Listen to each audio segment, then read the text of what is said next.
کچھ کہا تو آپ خوش ہو گئیں۔ یہ معاجرہ اور یہ منظر، یہ سارا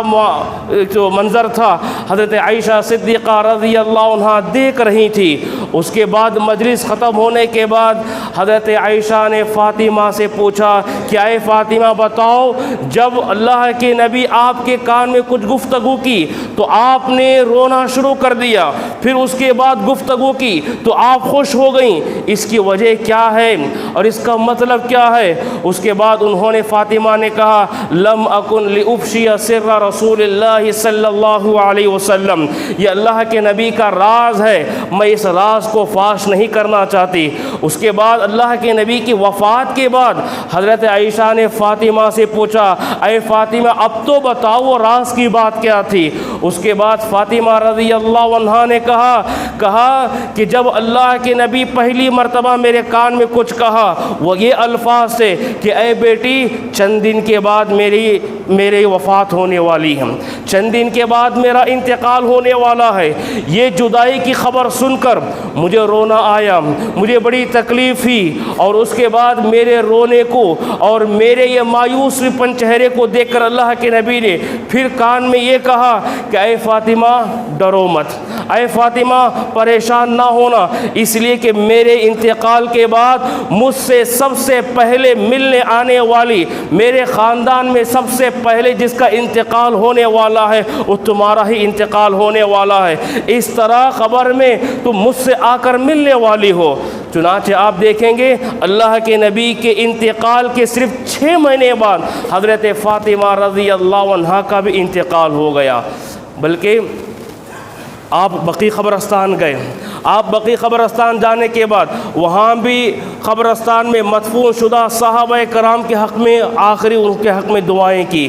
بلکہ ایک بڑھیا عورت آئی مسائل پوچھنے کے لیے، وراثت کا مسئلہ، میراث کے مسئلے کو پوچھ لے کر آئی، کہا فلاں مسئلہ ہے بتاؤ، تو اللہ کے نبی صلی اللہ علیہ وسلم نے اس میراث کے مسئلے کا جواب دینے کے بعد کہا اے بوڑھیا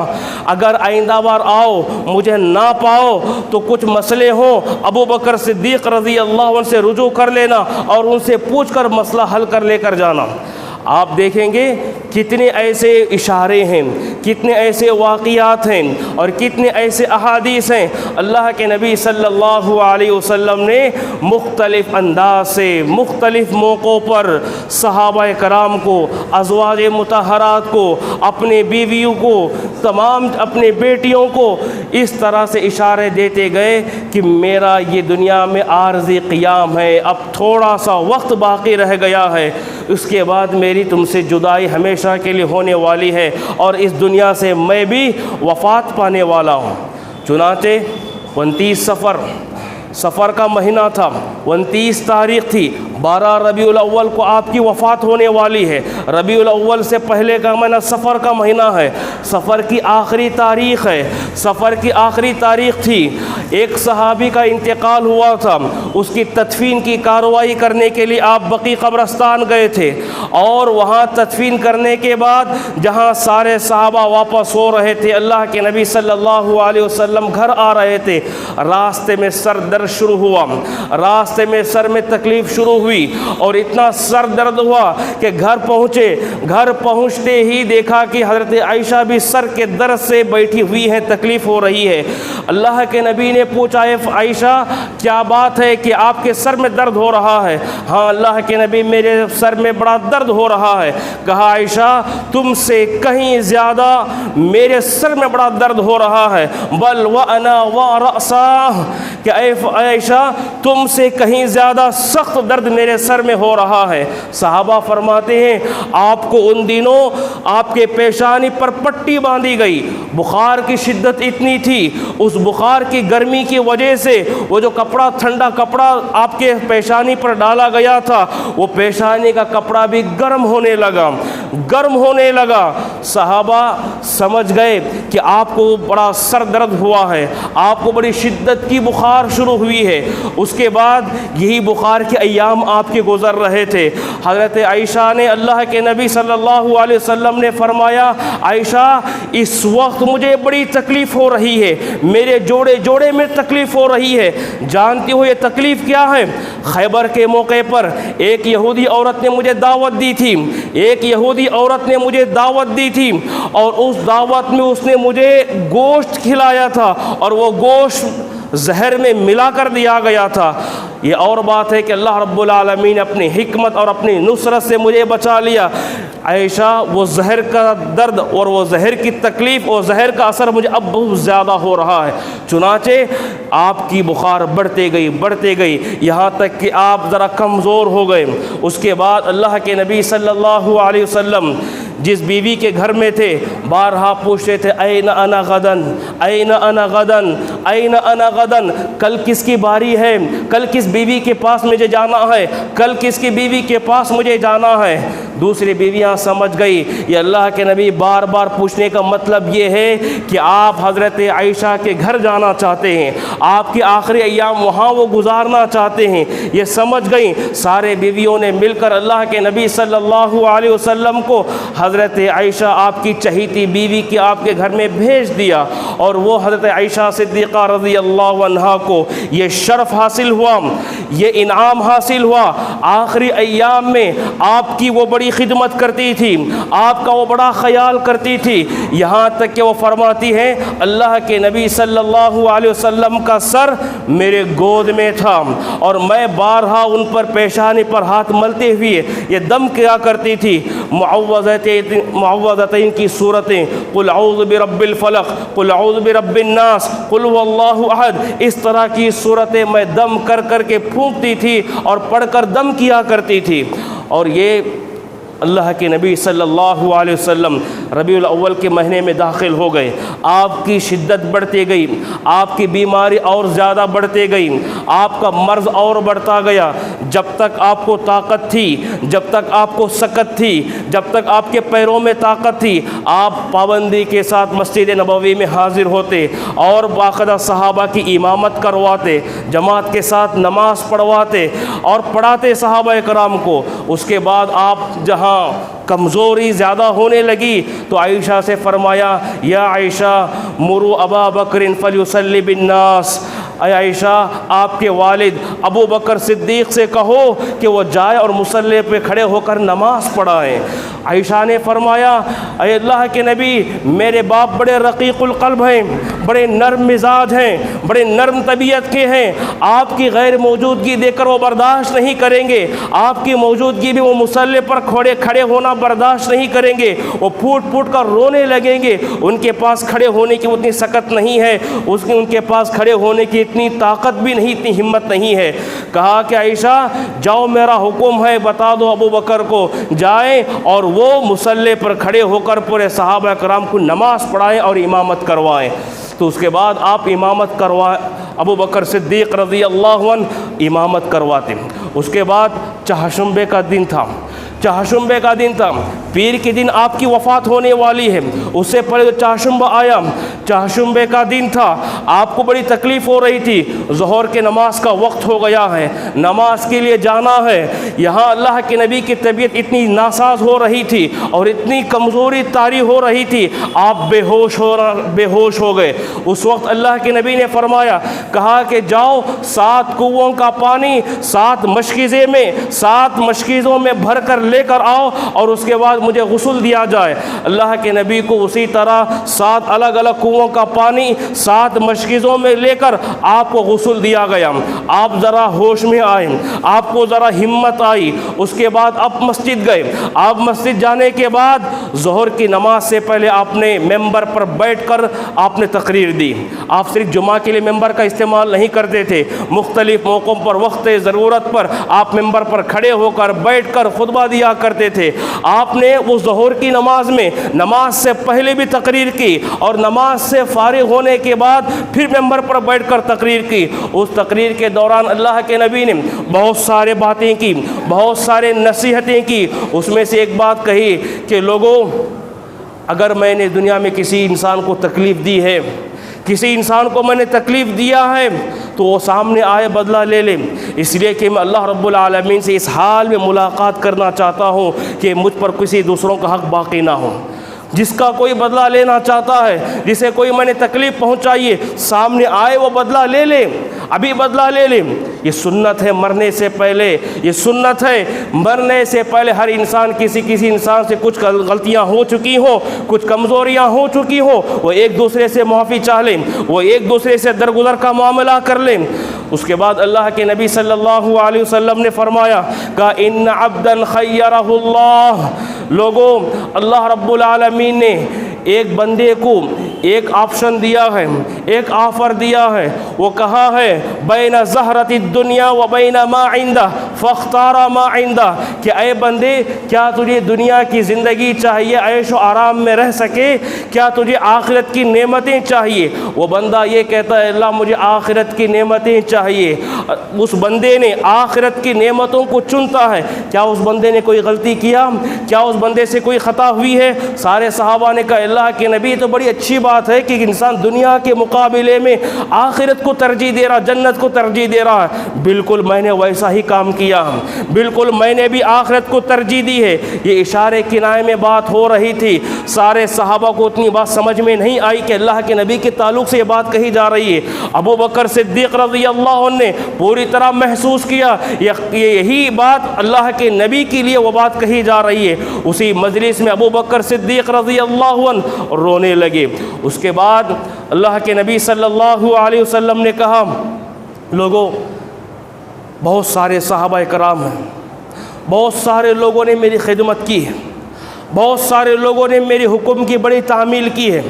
میرے بہت کام آئے، میرا بہت ساتھ دیا دنیا میں انہوں نے، لیکن یاد رکھو سب کا قرضہ، سب کے احسانات کا بدلہ میں نے دنیا میں ہی الگ الگ انداز سے چکا دیا ہے، سب کا بدلہ میں نے الگ الگ انداز سے چکا دیا ہے۔ ایک شخص ہے اس کا احسان کا بدلہ میں چکا نہیں سکتا، کل قیامت کے دن اللہ رب العالمین ہی اس کے احسانات کا بدلہ اسے اللہ رب العالمین چکانے والا ہے، وہ ہے ابو بکر صدیق رضی اللہ عنہ۔ ابو بکر صدیق رضی اللہ عنہ کی یہ منقبت تھی، یہ ان کی شان تھی، یہ ان کا مقام تھا۔ اللہ کے نبی نے فرمایا میں سارے صحابہ کے احسانات کا بدلہ دنیا میں ہی چکا دیا ہوں، مگر ابو بکر صدیق کا احسان کا بدلہ میں دنیا میں چکا نہیں سکتا۔ ان کے اتنے احسانات ہیں، ان کے اتنے احسانات ہیں مجھ پر کہ اللہ ہی کل قیامت کے دن اپنے ہاتھوں سے ان کے احسانات کے بدلے چکائے گا۔ یہ ہوا مسئلہ۔ اس کے بعد چہارشنبہ کا دن گزرا، جمعرات کا دن آیا، جمعرات کے دن تک، جمعرات کی مغرب کی نماز تک بھی اللہ کے نبی نے بڑے صحت کے ساتھ، بڑی ہمت کے ساتھ آپ نے صحابہ کی امامت کروائی، مسجد نبوی میں نماز پڑھائی، یہاں تک کہ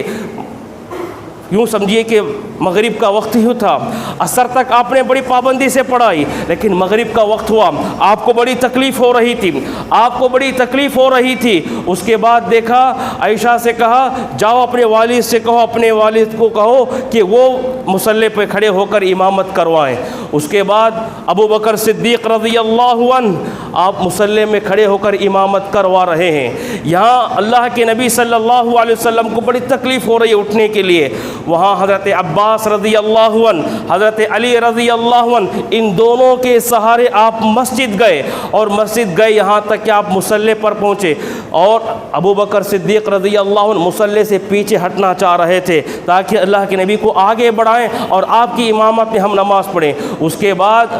اللہ کے نبی صلی اللہ علیہ وسلم نے ہاتھ سے اشارہ کیا، کہا کہ تم وہیں کھڑے رہو۔ اس کے بعد ابو بکر صدیق رضی اللہ عنہ کے بازو اللہ کے نبی بیٹھ گئے، گویا کہ وہ آپ بھی امامت کروانے لگے۔ اللہ کے نبی ابو بکر کی امامت کروا رہے ہیں، ابو بکر سارے صحابہ کی امامت کروا رہے ہیں۔ یوں سمجھو کہ اللہ کے نبی اس مغرب کی نماز میں مسجد نبوی میں حاضری دی، یہ آپ کی آخری حاضری تھی، یہ آپ کی آخری نماز وہ تھی جو آپ نے مسجد میں آ کر پڑھی۔ اس کے بعد کے سارے نمازیں آپ گھر ہی میں پڑھتے رہے، یہاں تک کہ پیر کا دن آیا، پیر کا دن آیا، وفات کا دن آیا، فجر کی نماز ہے، فجر کی نماز ابو بکر صدیق رضی اللہ عنہ مصلی پہ کھڑے ہو کر نماز پڑھا رہے ہیں، آپ اٹھنا چاہ رہے ہیں، آپ اٹھنے کے لیے سکت نہیں ہے، ہمت نہیں ہو رہی ہے، طاقت کمزور ہو چکی ہے۔ اس کے بعد اللہ کے نبی نے جہاں عائشہ کا کمرہ تھا وہاں کھڑکی سے پردہ ہٹا کر مسجد نبوی کو دیکھا، جھانک کر مسجد نبوی کو دیکھا، سارے صحابہ نماز پڑھ رہے ہیں، ابو بکر امامت کروا رہے ہیں، یہ منظر آپ کو بڑا اچھا لگا اور آپ نے وہاں مسکرایا۔ صحابہ فرماتے ہیں اللہ کے نبی صلی اللہ علیہ وسلم کھڑکی سے جھانک کر آپ مسکرا رہے تھے، اس مسکراہٹ اور یہ آپ کا جھانک کر دیکھنا سارے مصلیوں کو میرا محسوس ہو رہا تھا، اور آپ پورے صحابہ کرام کو بڑی خوشی ہو رہی تھی اس بات کی کہ آپ مرض الموت میں، آپ بیماری کی ایام میں، آپ کو اتنی تکلیف ہو رہی ہے، اس تکلیف کے ایام میں بھی آپ مسکرا رہے ہیں، آپ کا چہرہ مسکرایا جا رہا ہے۔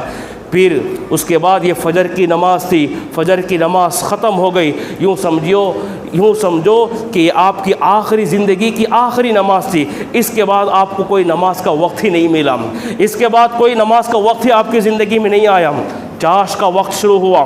اشراق کا وقت شروع ہوا، یہاں اللہ کے نبی صلی اللہ علیہ وسلم بڑے پریشان ہیں، صحابہ سے نصیحت کرتے ہوئے فرمایا لوگوں کچھ نصیحتیں میں تمہیں کرنا چاہتا ہوں، یہ میری وصیت سمجھو۔ لعن اللہ الیہود والنصارى اتخذوا قبور انبیائہم مساجد، اللہ کی لعنت ہو یہود و نصارہ پر، انہوں نے پیغمبروں کے قبروں کو سجدگاہ بنا لیا، پیغمبروں کے قبروں کو سجدہ کرنے کی جگہ بنا لیا، پیغمبروں کی قبروں کو انہوں نے مسجد بنا لیے۔ یاد رکھو تم ایسی غلطی کبھی نہیں کرنا، یاد رکھو تم ایسی غلطی کبھی نہیں کرنا، یہود و نصارہ پر اللہ کی لعنت ہے۔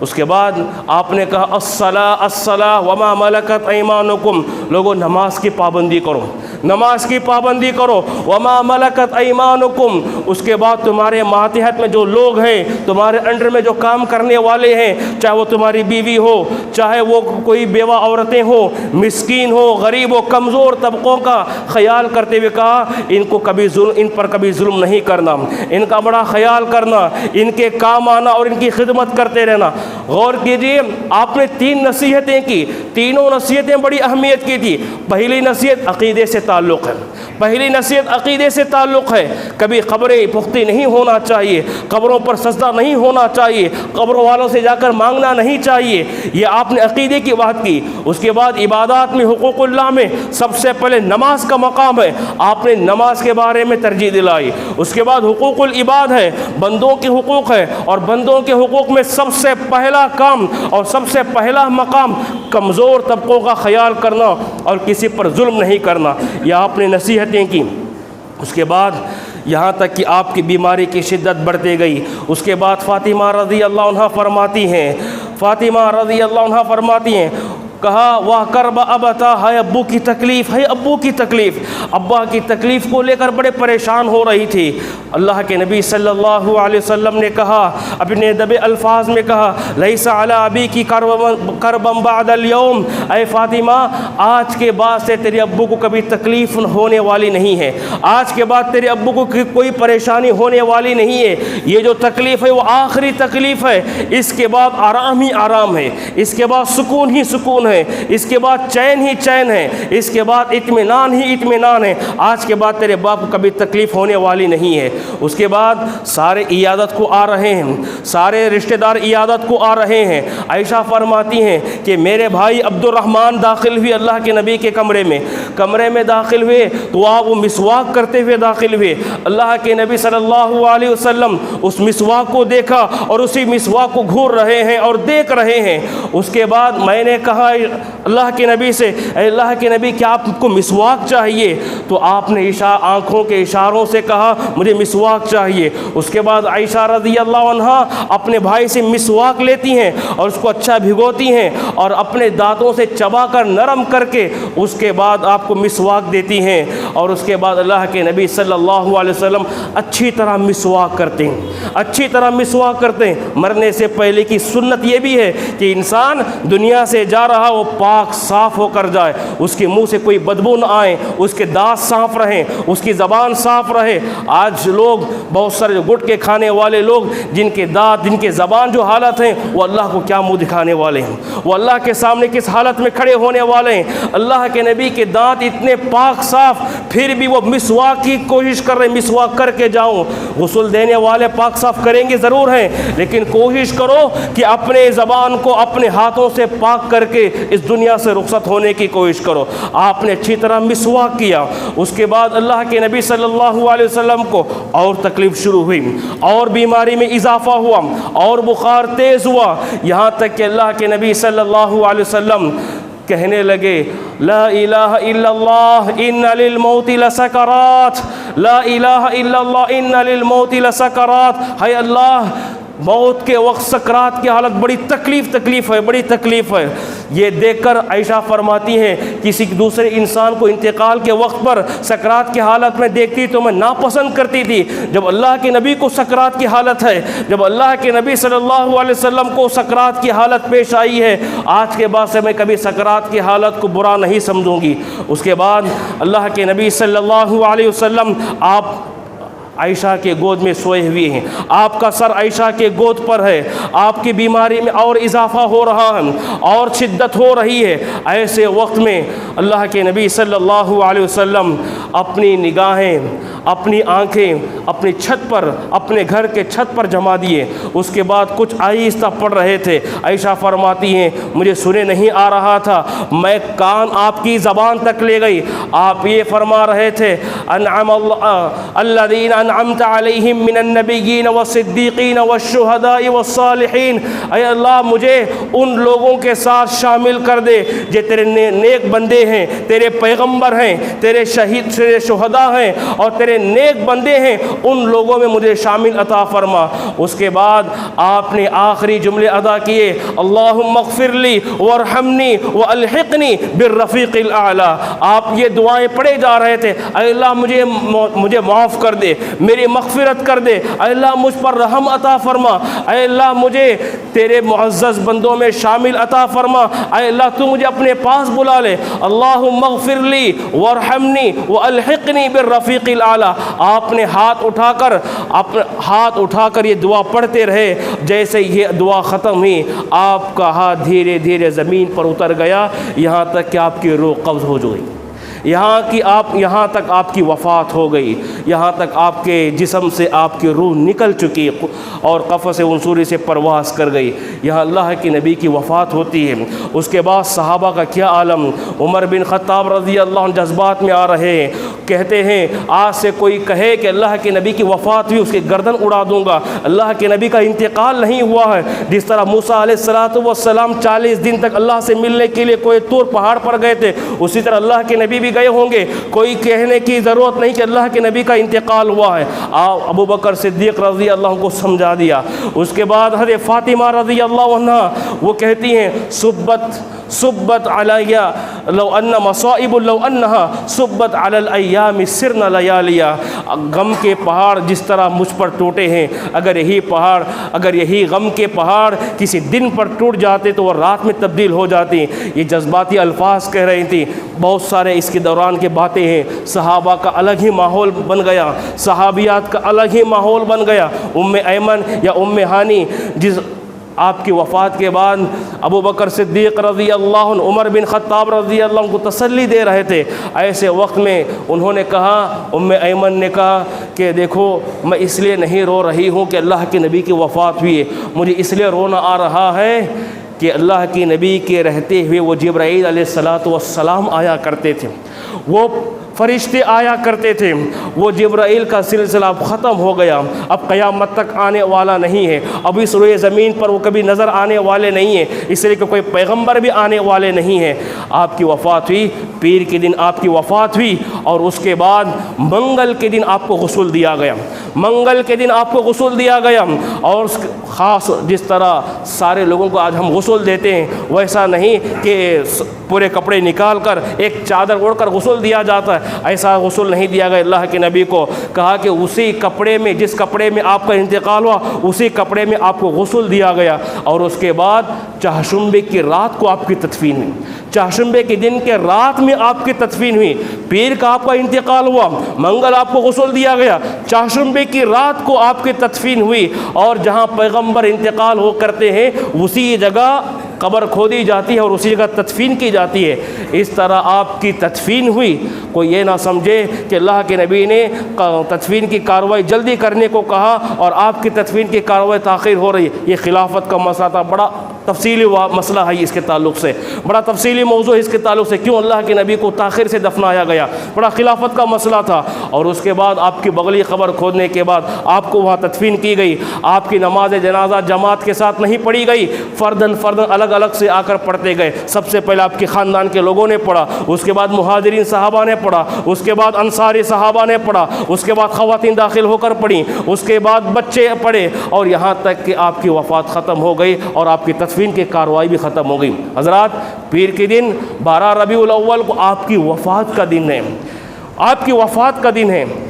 نبی کی سب سے بڑی توہین اس سے بڑھ کر کیا ہو سکتی ہے؟ جس نبی کی وفات 12 ربیع الاول کو ہوئی اور اس دن کو ہم خوشی کا دن منا لیں، اس دن کو ہم بڑی خوشی کا دن منا لیں۔ ولادت کے تعلق سے کسی صحیح حدیث سے یہ بات فائنل ڈکلیئر نہیں ہے کہ آپ کو 12 ربیع الاول کو ہی پیدا ہوئے۔ کسی نے کہا 9 ربیع الاول کو، کسی نے کہا 10 ربیع الاول کو، کسی نے کہا 11 کو، کسی نے کہا 12 کو اس میں، لیکن وفات کی تاریخ میں کسی نے اختلاف نہیں کیا اور کسی کی دو رائے نہیں، دو باتیں نہیں، سب کا کہنا یہی ہے کہ آپ کی وفات 12 ربیع الاول کو ہی ہوئی۔ تو حضرات، یہ تفصیلات واقعات ہیں۔ اللہ کے نبی صلی اللہ علیہ وسلم سے سچی محبت کی دلیل یہ ہے کہ آپ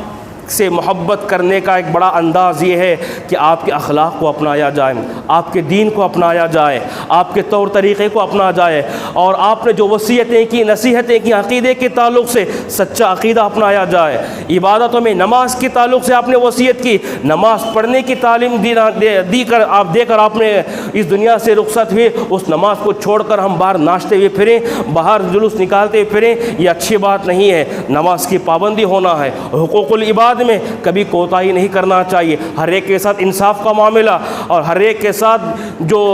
انصاف کا علمبردار ہونا ہے وہ انصاف کے تقاضوں کو ادا کرنا ہے، ظلم سے ہمیشہ بچنا ہے۔ یہ خطبے کا میرا آخری پیغام تھا جو اسے سمجھنے کی ضرورت ہے۔ اللہ کے نبی کی وفات کو اسے ماننے کی ضرورت ہے اور آپ کے پیغامات کو تسلیم کرنے کی ضرورت ہے۔ اس کے ساتھ ساتھ میرے ایک آخری بات یہ ہے کہ جیسا کہ آپ جانتے ہیں اس وقت ہمارے ہندوستان میں جو بڑا مسئلہ چل رہا ہے اوقاف کے مسئلے کو لے کر، اوقاف کے مسئلے کو لے کر ہمارے اسلاف نے، ہمارے باپ داداؤں نے، ہمارے بزرگوں نے اپنی قیمتی جائیداد، اپنی قیمتی زمین وقف کیا ہے۔ کبھی مدرسوں کو وقف کیا، کبھی مسجدوں کو وقف کیا، کبھی قبرستانوں کے نام پر وقف کیا، کبھی عیدگاہ کے نام پر وقف کیا۔ یہ ہماری جائیداد ہے۔ ہماری جائیداد کا مطلب یہ اللہ رب العالمین کے راستے میں ہم نے خرچ کیا ہے، یہ اللہ کے لیے وقف ہونا چاہیے۔ کوئی انسان اپنا ذاتی اس میں فائدہ نہیں اٹھا سکتا۔ وقف کا مطلب یہ ہے کہ وہ صرف دین کا فائدہ ہونا چاہیے اور اللہ کے راستے میں وہ فائدہ اٹھانا چاہیے۔ آج حکومت دخل اندازی کر رہی ہے، اس اوقاف کی جائیداد کو قبضہ کرنے کی کوشش کر رہی ہے، ضبط کرنے کی کوشش کر رہی ہے۔ کتنے ایکڑ زمینیں، لاکھوں کی ایکڑ زمینیں آج مسلمانوں کی پراپرٹی ہے اور وہ مسلمانوں کے لیے وقف کردہ شدہ جائیداد ہے اور وہ مسلمانوں کے عامت الناس کے کام آنے والی چیز ہے۔ یاد رکھو، اس کی حفاظت کرنے کی ہماری ذمہ داری ہے، اس کی حفاظت کرنے کی ہماری ذمہ داری ہے، اور حفاظت کرنا اور جو بل بنایا گیا، جو قانون بنایا گیا کہ وہ اس جائیداد کو ہم قبضہ کر لیں گے، اور یہ قبضہ کر کے وہ اسی طرح ہمارے مسجدوں میں داخل ہونا چاہتے ہیں، ہمارے مدرسوں میں داخل ہونا چاہتے ہیں، ہمارے قبرستانوں کے اندر وہ داخل ہونا چاہتے ہیں۔ داخل ہونے کا مطلب اس کمیٹی میں ہم بھی رہیں گے، وقف بورڈ کی کمیٹی میں ہم بھی رہیں گے، ہماری بھی مرضی چاہے عبادت کرنا ہو تو کر لو تم، لیکن جو کچھ حکومت ہے، جو کچھ قانون ہے اور جو کچھ قانون بنانا ہے وہ ہم پاس کرنے والے ہیں اور ہم قانون بنانے والے ہیں۔ مسلمان کا کام صرف نماز پڑھ کر باہر نکل جانا، خطبہ دے کر باہر نکل جانا، خطبہ سن کر باہر نکل جانا صرف اتنے حد تک رہ گئی ہے۔ اس لیے اس قانون کو انہوں نے جو بنایا ہے، اس قانون کو ریجیکٹ کرنے کے لیے، اس قانون کو توڑنے کے لیے، اس کے رد عمل پر جو مسلم پرسنل لا نے جو ایک شکل نکالی وہ اسکینر کی شکل میں، اگر کوئی اسے انسان اسکین کرتا ہے تو گویا کہ اس کی طرف سے ایک نوٹ ہوتا ہے کہ ہم اس چیز کو نہیں ماننے والے، اس کو رد کرنے والے، چنانچہ آخری تاریخ سے ہم گزر رہے ہیں۔ بڑا افسوس ہوتا ہے کہ مسلمانوں کی اتنی کروڑوں کی آبادی کے باوجود بھی 10% بھی ووٹنگ نہیں کی، 10% بھی ووٹنگ نہیں۔ مسلمانوں کی سب سے بڑی کمزوری یہ غفلت، نظر انداز۔ یہی غفلت یہاں تک ہمیں لے کر آئی ہے، یہی غفلت ہمیں یہاں تک لا کر اس نتیجے پر لا کر کھڑا کیا ہے۔ اس لیے ہمیں چاہیے کہ اس غفلت سے بیدار ہوں اور اپنی جائیداد کو بچانے کے لیے اور اللہ کے راستے میں جو وقف کیا ہے اس کو بچانے کی ذمہ داری ہماری ہے۔ اس کو بچانے کے لیے جو کوشش کی جا رہی ہے اس کوشش میں پوری عملی اقدام پر اترنے کی کوشش کریں۔ کچھ نوجوان مسجد کے باہر کھڑے رہیں گے وہ اسکینر لے کر، ہر کوئی جنہوں نے وہ اب تک نہیں کیا ہے وہ ضرور اسکین کر کے جائیں گے اور اپنا جو ووٹ جو ریجٹ کے نام پر پیش کر کے جائیں، تاکہ اس کے ذریعے سے ہماری جو کھوئی ہوئی جائیداد یا کسی کی نظر جو بری نظر ہے اس سے ہم اپنی چیز کو بچا لے سکتے ہیں اور اپنی چیز میں حفاظت میں لا سکتے ہیں۔ اللہ سے دعا ہے کہ اللہ ہم تمام کو صحیح معنوں میں سب سے پہلے صحیح عقیدہ اپنانے کی توفیق عطا فرمائیں، نبی کے پیغام کو سمجھنے کی توفیق عطا فرمائیں، نبی سے سچی محبت کرنے کی توفیق عطا فرمائیں، نبی کی وصیتوں پر عمل کرنے کی توفیق عطا فرمائیں، نبی نے جو عقیدہ پیش کیا اس عقیدے کو اپنانے کی توفیق عطا فرمائیں، نبی نے جس عبادات کی طرف ترغیب دلائی اس عبادات کو پابندی سے ادا کرنے کی توفیق عطا فرمائے، نماز کو پابندی کے ساتھ ادا کرنے کی توفیق عطا فرمائے، حقوق العباد میں ہمیشہ انصاف اور ہمیشہ ان کے حقوق کو ادا کرنے کی توفیق عطا فرمائے۔ اللہ رب العالمین ہر طرح کے ظلم سے بچنے کی توفیق عطا فرمائے۔ اللہ رب العالمین جب تک اس دنیا میں رکھے خیر پر رکھے اور جب ہمارا خاتمہ ہو تو اسی طرح لا الہ الا اللہ محمد رسول اللہ پر ہمارا خاتمہ ہو۔